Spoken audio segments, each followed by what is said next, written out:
Gajah Sumatera bukan hanya ikon megah hutan tropis. Ia merupakan umbrella spesies yang mampu melindungi banyak kehidupan lain di bawah naungannya. Setiap langkahnya menciptakan jalur di tengah rimba, menjadi koridor alami bagi satwa-satwa lainnya. Habitatnya kini dalam tekanan, dikejar waktu dan ruang yang semakin menyusut. Di saat banyak orang memalingkan wajah dari keberadaannya, saya memilih untuk tetap peduli. Kepedulian ini tumbuh bukan dari rasa kasihan, tapi dari kesadaran bahwa saat kita melindungi gajah, sama halnya melindungi hutan, air, udara, dan seluruh ekosistem tempat manusia berada.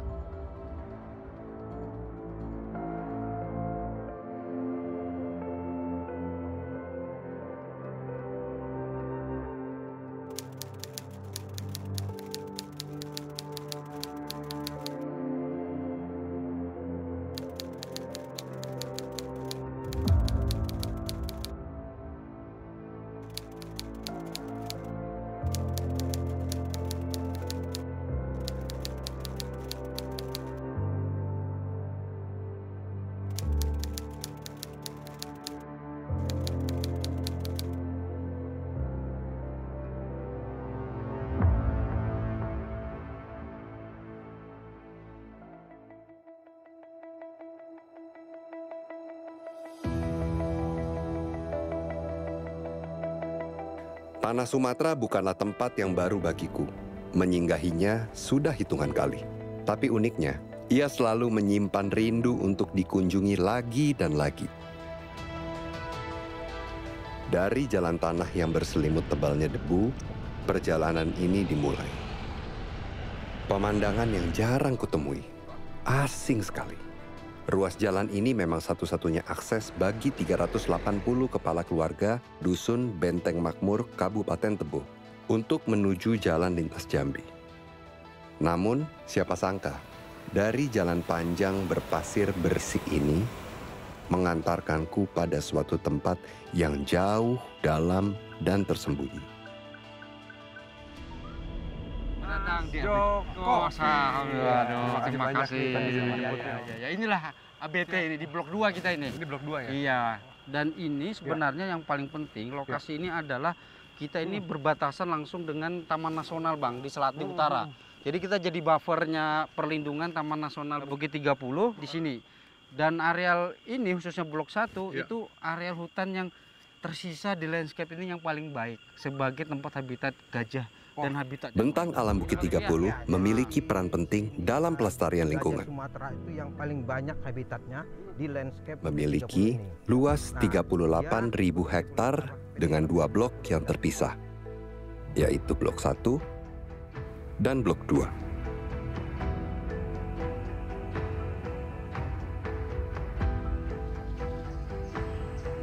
Ketersediaan makanan yang melimpah, aliran sungai yang mencukupi, dan iklim tropis yang teramat stabil merupakan fasilitas mewah bagi semua satwa terancam punah, khususnya gajah.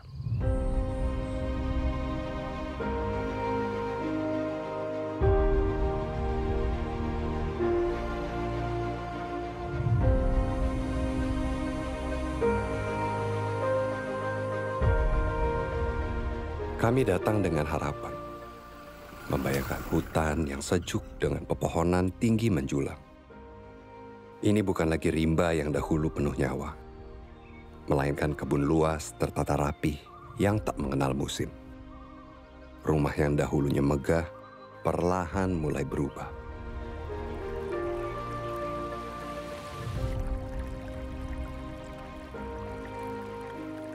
Hutan yang dulu rimbun kini berubah menjadi lahan.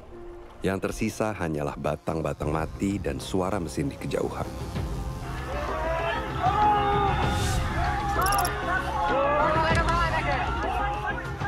Konflik satwa liar antara gajah dan manusia tak kunjung usai dan masih sering terjadi. Konflik kerap terjadi karena gajah merangsek ke permukiman dan kebun warga. Kemunculan kawanan gajah liar dampak pembukaan lahan baru sehingga menyebabkan habitat satwa dilindungi terganggu.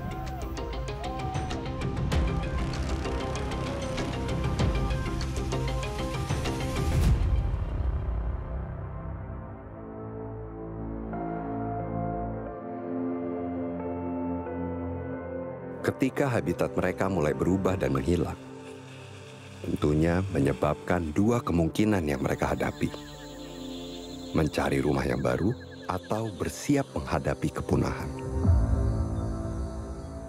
Habitat alami gajah itu kalau dari studi yang ada di areal lowland ya. Sehingga landscape Bukit 30 ini sangat strategis. Untuk itu, mengapa bentang alam Bukit 30 dirasa cukup baik untuk wilayah jelajah mamalia darat terbesar ini? Kebanyakan kalau kita berbicara hutan tropis memang pakannya masih melimpah. Namun faktanya banyak hutan yang di sini di Bukit 30 sudah banyak yang dikonversi ke areal penggunaan yang lain. Yang itu kemudian juga berpengaruh terhadap ketersediaan pakan gajah. Makanya banyak sekali kawasan-kawasan yang di landscape Bukit 30 ini dialihfungsikan menjadi perkebunan monokultur, bahkan juga permukiman manusia dan area-area penggunaan manusia yang lain, termasuk juga pembangunan infrastruktur, pembukaan jalan dan sebagainya. Dari total 16.570 hektar, kurang dari setengahnya yang masih tersisa dalam bentuk hutan alami. Selebihnya telah berubah fungsi menjadi lahan terbuka untuk perkebunan dan wilayah terdegradasi. Menjadi tantangan besar dalam menjaga dan merestorasi hutan konsesi di area Blok 2 ini. Setiap luasan yang hilang membawa dampak, bukan hanya satwa yang kehilangan habitatnya, tetapi juga untuk masyarakat yang kehilangan penyangga hidupnya. Dan pada iklim yang semakin tak menentu. Ini adalah potret nyata dari krisis yang sering tak terdengar, namun terus terjadi.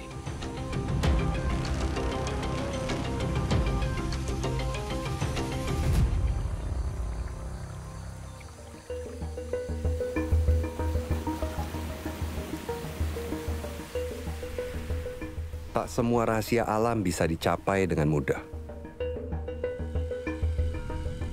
Untuk menuju Blok 1, kami harus melalui jalan yang tak bersahabat.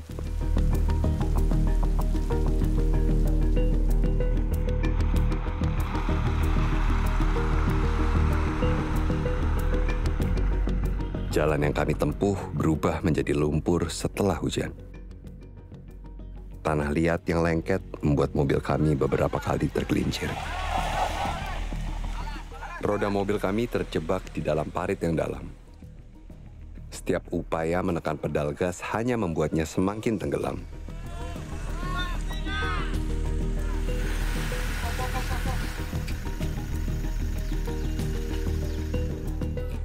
Namun, berkat kerja keras dan usaha bersama, kami berhasil melewatinya. Perlahan, tapi pasti, menembus medan yang tak mudah dijinakan.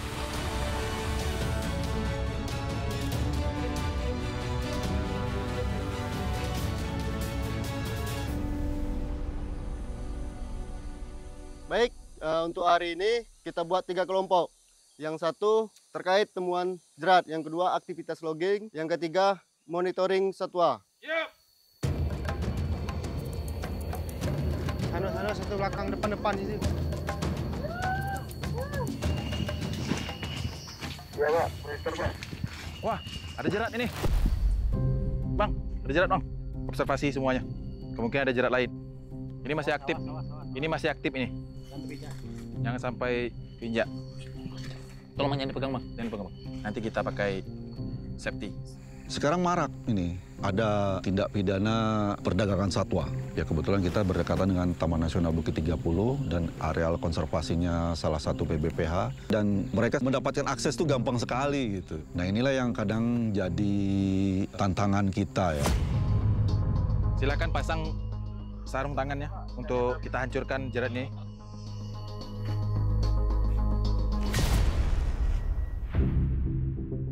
Temuan ini menjadi sinyal bahwa aktivitas perburuan liar masih sering terjadi. Hari itu, Tak ada satwa yang menjadi korban. Tapi bukan berarti ancaman tak ada. Melainkan karena ada yang lebih dahulu bertindak sebelum semuanya terlambat. Tutup ya lubang. Talinya bawa ya. Pegang talinya tadi. Pegang. Oke, sudah. Barang bukti sudah ya.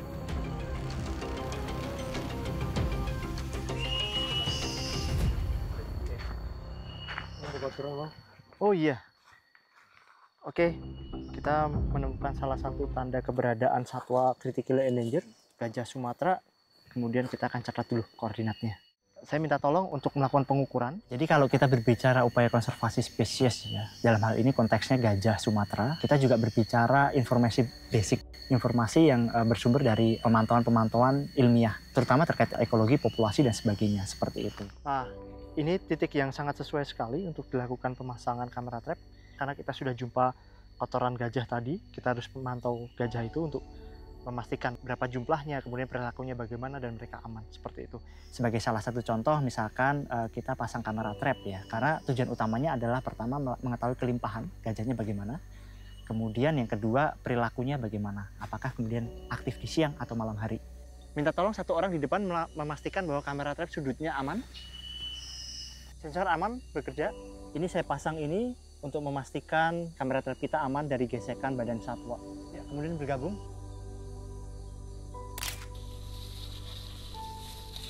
Nah, keystone spesies, ketika spesies itu hilang, kemudian dampak ekologinya terhadap spesies yang lain atau ekosistem yang ada di situ. Makanya kenapa gajah dipilih, karena tadi gajah memiliki wilayah jelajah yang luas, kemudian gajah juga punya peran ekologi yang sangat penting sekali. Contoh kasus di Bukit 30 ini, mereka sebagai penyebar biji misalkan. Mereka juga sebagai pemanen hutan yang penting, karena ternyata vegetasi hutan ini kalau kita biarkan klimaks, regenerasinya akan sangat lambat. Tapi ketika gajah itu kemudian mereka mungkin memakan beberapa jenis, akhirnya terbuka, ada celah matahari masuk, tumbuhan semai tadi akan tumbuh. Begitu juga ada tumbuhan yang mereka tumbangkan, yang lainnya akan tumbuh seperti itu.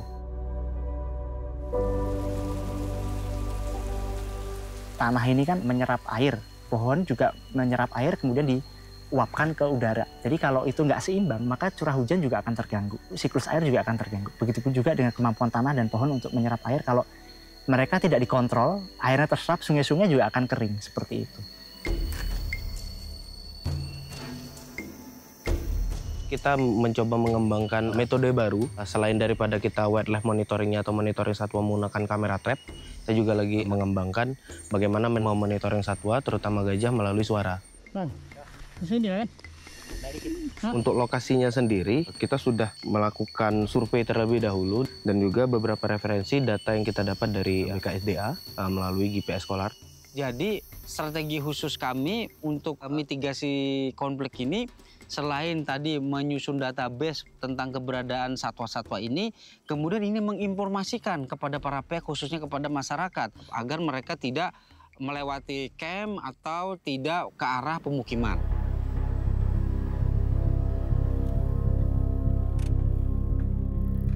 Bang, tolong kami bang. Ada apa? Banyak yang datuk sedang di kebun kami. Berapa banyaknya? Banyak, pokoknya banyak. Banyak ya? Banyaknya. Landscape Bukit 30 ini, yang mana gajah ini tinggal, diintrusi oleh manusia. Banyak pendatang masuk, kemudian mengalami tekanan. Tentunya ketika manusia itu pendatang, rata-rata mereka tidak punya memori atau secara kultur tidak pernah berdampingan dengan gajah. Nah, itu yang menjadi masalah. Potensi konflik atau interaksi negatif dengan manusianya sangat tinggi.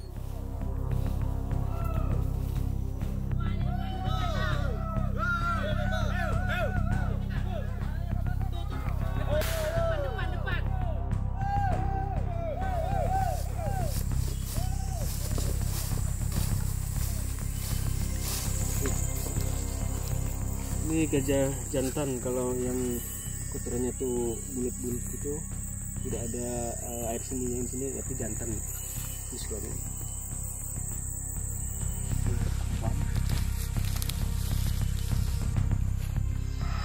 Rolling. Pindah bang. Dari suaranya itu di sini ada suara sama jejaknya, ada di sini berapa, ada sekitar 5 gajah, terus di sebelah kiri juga ada. Kita bisa melakukan upaya-upaya sebelum gajah itu ke lokasi yang dituju. Nah, salah satu upayanya penggunaan teknologi ya. Misalnya dengan GPS Collar. Ini sudah banyak dilakukan dan memang dari dulu kita melakukan itu. Selain itu juga ada penggunaan drone untuk kita mengidentifikasi keberadaan dari gajah Sumatera ini.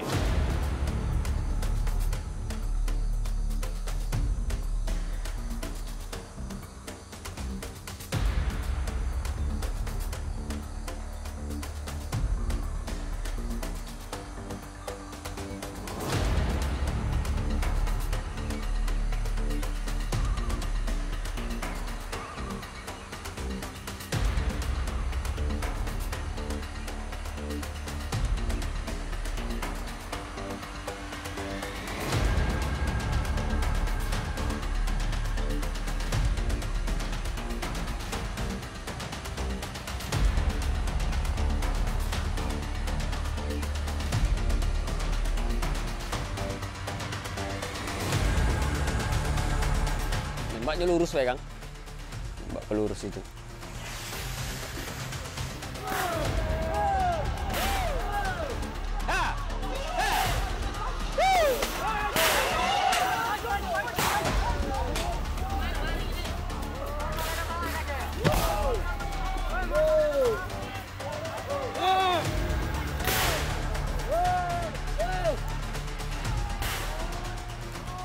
Ketika kita melakukan perlindungan konservasi, yang kita selamatkan ekosistem dan manusianya. Jadi tidak ada yang menang dan kalah di dalam kegiatan konservasi ini. Satwa liar itu sering dilakukan oleh masyarakat, berkonotasi mereka berpikiran negatif, bahwa gajah itu hama. Gajah itu adalah milik pemerintah. Padahal di dalam undang-undangnya sendiri terkait konservasi dan satwa yang dilindungi, itu yang menetapkan adalah pemerintah. Satwa gajah ini bukan musuh masyarakat, bukan musuh manusia, tetapi satwa gajah ini juga ingin hidup, ingin mencari makan karena lahan untuk mereka berinteraksi dan berkembang biak ini semakin sempit. Jadi kita mengkampanyekan pada masyarakat untuk tidak membuka lahan lagi di kawasan alam Bukit 30 ini yang perlu dijaga keasliannya. Upaya yang dilakukan tim gabungan dalam melakukan penghalauan gajah saat ini merupakan salah satu cara agar interaksi negatif dapat diredam. Menggunakan bunyi-bunyian agar sekawanan gajah kembali masuk ke dalam hutan. Selain itu, gajah juga memiliki kemampuan emosional yang erat kaitannya dengan manusia, baik dari segi emosi, serta menunjukkan empati dan kasih sayang. Kedekatan gajah dan manusia juga memberikan dampak positif bagi kedua belah pihak, termasuk dalam peningkatan kesadaran konservasi dan perlindungan habitat mereka.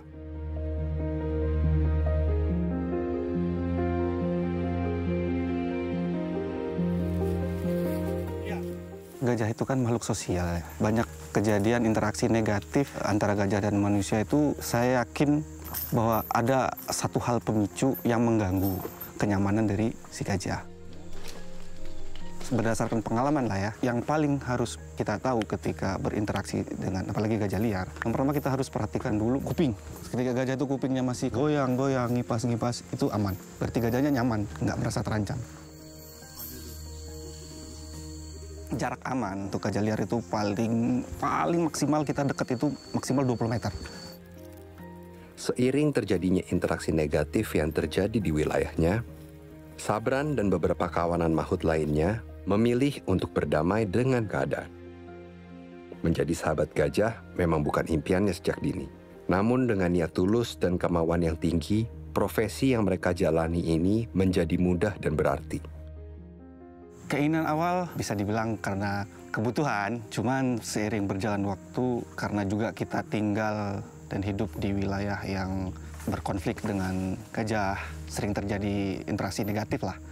Jadi lama-kelamaan juga seringnya kita ketemu sama gajah yang kita urus tiap hari tuh. Jadi seiring waktu kita nikmatin ini. Jadi kita kasih vitamin buat gajah, Dok ya? Siap. Kita mau kasih vitamin sebagai perawatan rutin yang dilakukan setiap 1 bulan atau 2 bulan sekali. Jadi 1 bulan sekali? Ya. Gajah-gajah yang ada di sini tuh dikasih perawatan berkala. Nah, salah satunya dengan memberikan vitamin melalui kuping. Kenapa kuping? Karena di sini emang banyak syarafnya kan gajah kan. Jadi dimasukin infusnya lewat sini, lihat.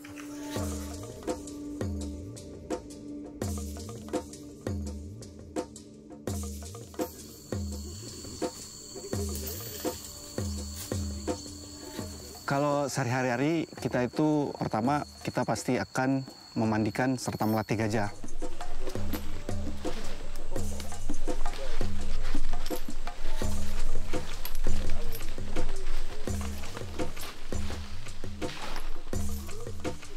Yang mana melatih ini tujuannya untuk ya mempermudah kita berinteraksi dengan gajah atau dalam proses pengobatan, tujuan latihannya itu. Duduk aja, duduk. Duduk. Bawah, ke bawah, duduk. Semakin sering kita interaksi, kita beri perhatian, kita elus, kita mandikan, kita latih, kita obatin. Tentunya juga berjalan waktu itu chemistry-nya pasti dapat. Kita itu butuh melakukan ini dari hati, karena sesuatu hal yang dari hati pasti sampai ke hati. Ya pastinya gajahnya juga pasti bakalan menerima, jadi terbangun tuh chemistry.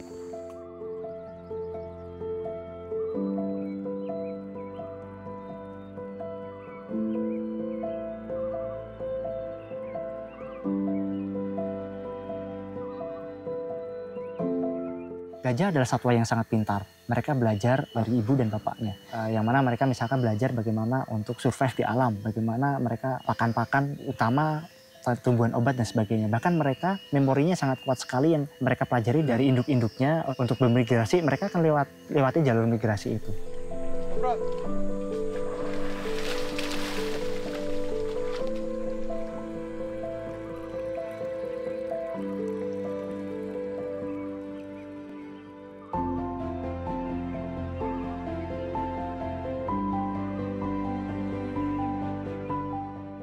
Dalam hening dan gerak, alam dan upaya bersatu. Menenun masa depan di antara pepohonan. Ini bukan akhir cerita, tapi awal dari perjalanan. Bersama menjaga yang liar tetap lestari.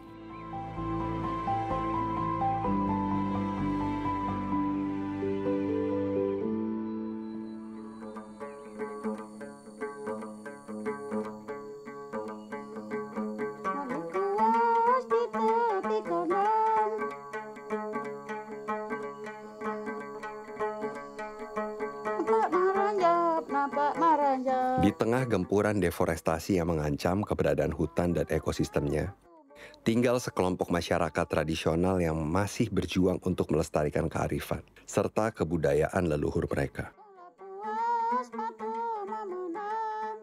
Suku Talang Mama menjadi contoh nyata cara hidup berdampingan dengan satwa di rumah yang sama.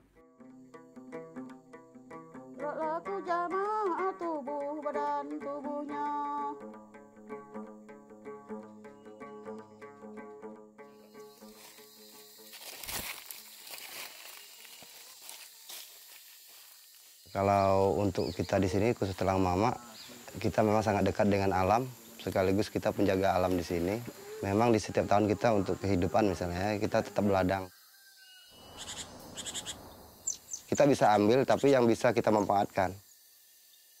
Karena pertama, apapun ceritanya hutan itu harus ada sampai anak cucu nanti.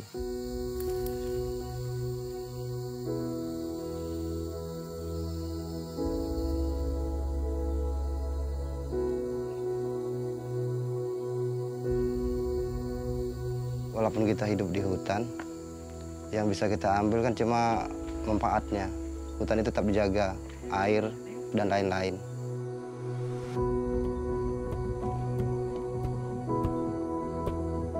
Di dalam peluk bentang alam Bukit 30, gajah tak hidup sendiri. Ia dirayakan, diagungkan, dengan panggilan khas Datuk Gedang. Jadi orang kita Talang Mama, dari dulu satwa sampai saat ini kita menghormati, kita bilang Datuk Gedang karena mereka pengen hidup juga. Gitu. Kita tidak pernah saling istilah bunuh gajah, bunuh yang lain-lain, dan mereka tidak akan ganggu kita. Gitu.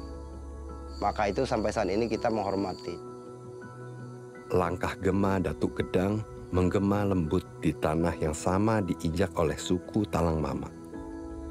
Di sana mereka saling menyapa lewat bayang dan angin.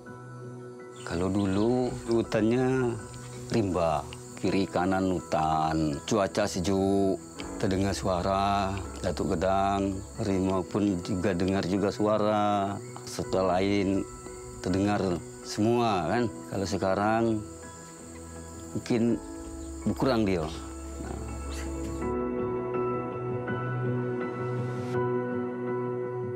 Ya kalau kita sendiri masyarakat di sini kan tidak mempunyai badan hukum, cuma adanya aturan adat. Nah, harapan kita ke depannya aturan adat dan hukum itu bersama untuk mempertahankan hutan. Karena nanti kalau hutan sudah mengecil, satwa juga sudah berkurang, yang rugi kita di sini. Gajah, harimau itu tetap harus ada sampai anak cucu nanti. Dan saya tidak mau cuma tinggal sejarah.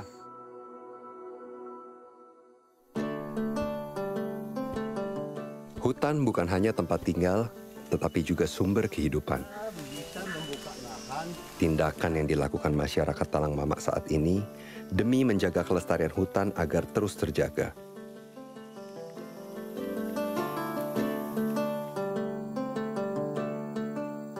Kendo merupakan satu dari sebagian masyarakat Talang Mama yang berhasil memanfaatkan fungsi hutan tanpa harus merusaknya. Semadikul ini ramah lingkungan dan juga tidak ada menebang pohon. Ini memang bergantung dengan hutan. Nah, hutan itu kan dia di sini kan ada musim-musim bunga. Nah, makanya kalau hutannya sudah berkurang, ya mungkin bunga-bunga itu akan kurang juga gitu. Untuk Madikul ini dampaknya untuk penambahan dan peningkatan ekonomi. Gimana, Mas? Iya. Sip.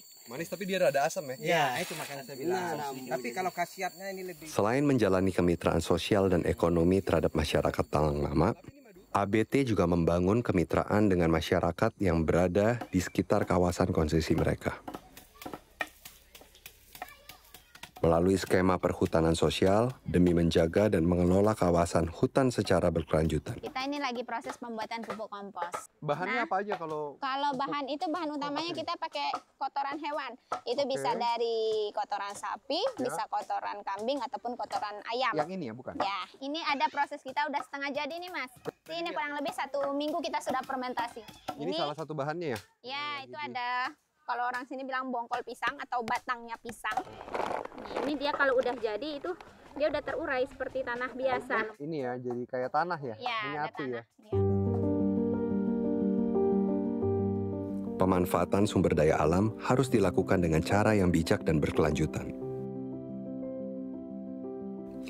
Walaupun dengan metode yang berbeda, baik masyarakat sekitar maupun Talang Mama sama-sama memiliki peran dan tanggung jawab akan kelestarian hutan yang mereka tinggali. Peran penting dalam menjaga ekosistem di wilayah Bentang Alam Bukit 30 juga menjadi tanggung jawab bersama.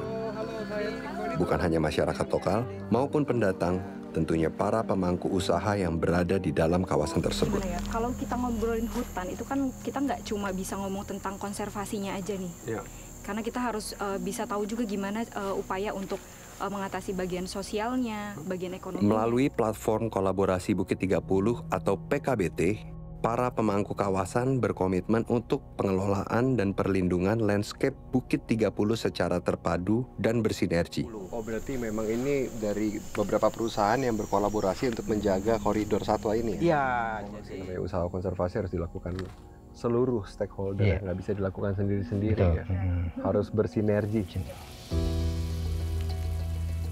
Di tengah upaya mencegah kerusakan alam yang kian merata, pendidikan karakter peduli lingkungan dan satwa menjadi bekal penting bagi generasi mendatang.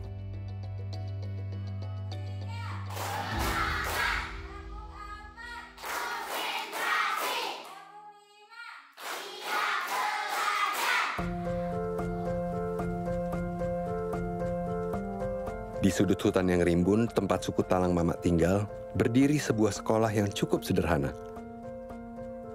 Sekolah yang berdiri di antara rimbunnya pepohonan, menggambarkan sebuah dasar pengetahuan dan keterampilan terbangun di desa ini. Jauh dari hingar-bingar kemajuan teknologi yang mengubah dunia secara signifikan, membawa kemudahan dan efisiensi dalam berbagai aspek kehidupan.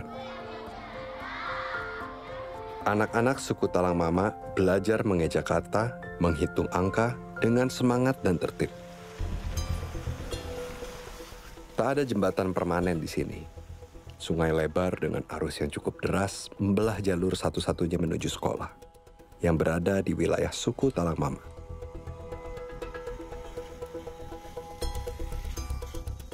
Sampai di sekolah, kami pun disambut dengan hikmat.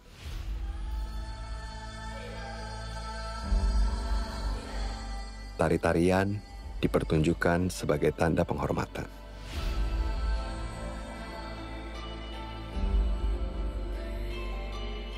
Satu bangunan, 2 generasi, dan ribuan mimpi. Di ruangan inilah kesenjangan fasilitas ditepis dengan kegigihan. Walau sederhana, setiap dindingnya penuh saksi dan harapan.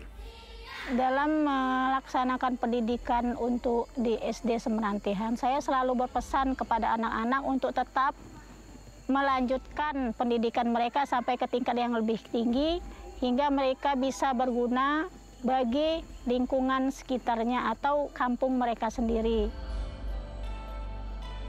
Dan kami akan selalu mengingatkan kepada anak-anak dan juga masyarakat luas untuk selalu menjaga lingkungan dan juga hutan serta satwa liarnya.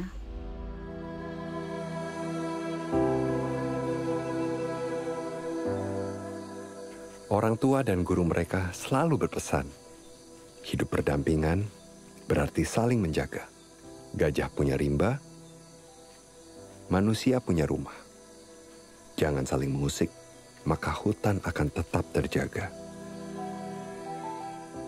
Ada satu kuncinya, kalau kita pengen berkebun, kita jaga.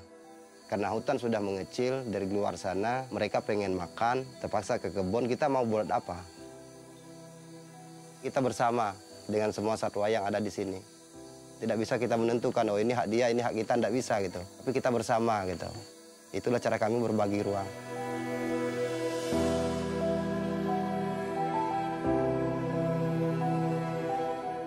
Gajah erat kaitannya dengan kita, dengan manusia. Jadi kalau gajah itu hilang, juga tentunya kita akan sangat sedih sekali. Selain juga dampak ekologinya tinggi, ternyata juga dampak sosialnya tinggi sekali. Kultur budaya. Jadi kalau gajah itu hilang, ya kebudayaan masyarakat sekitar juga akan hilang. Dan itu akan merubah seluruh generasi setelahnya.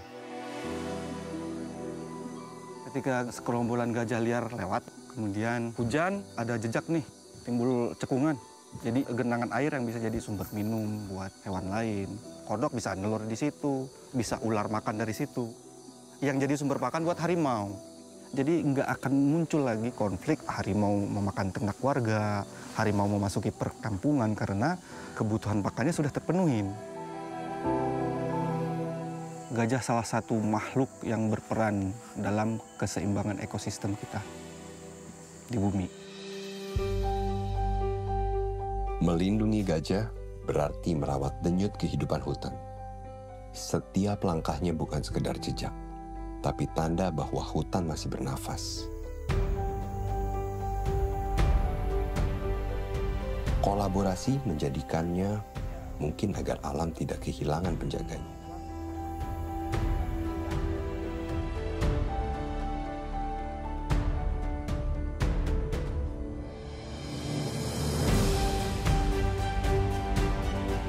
Menanam benih hari ini adalah janji pada anak cucu bahwa kita pernah mencoba menjaga nafas bumi. Ini sebuah harapan yang kita tinggalkan untuk generasi mendatang. Bersama seluruh lapisan masyarakat dan suku anak dalam merupakan langkah kecil menuju pemulihan.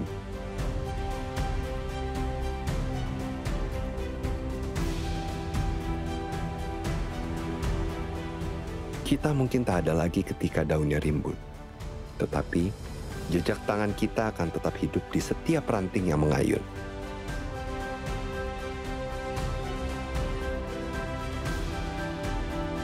Terima kasih udah mendukung pelestarian Bukit 30.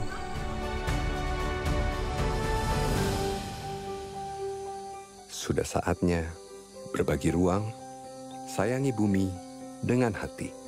Untuk Bentang Alam, Bukit 30.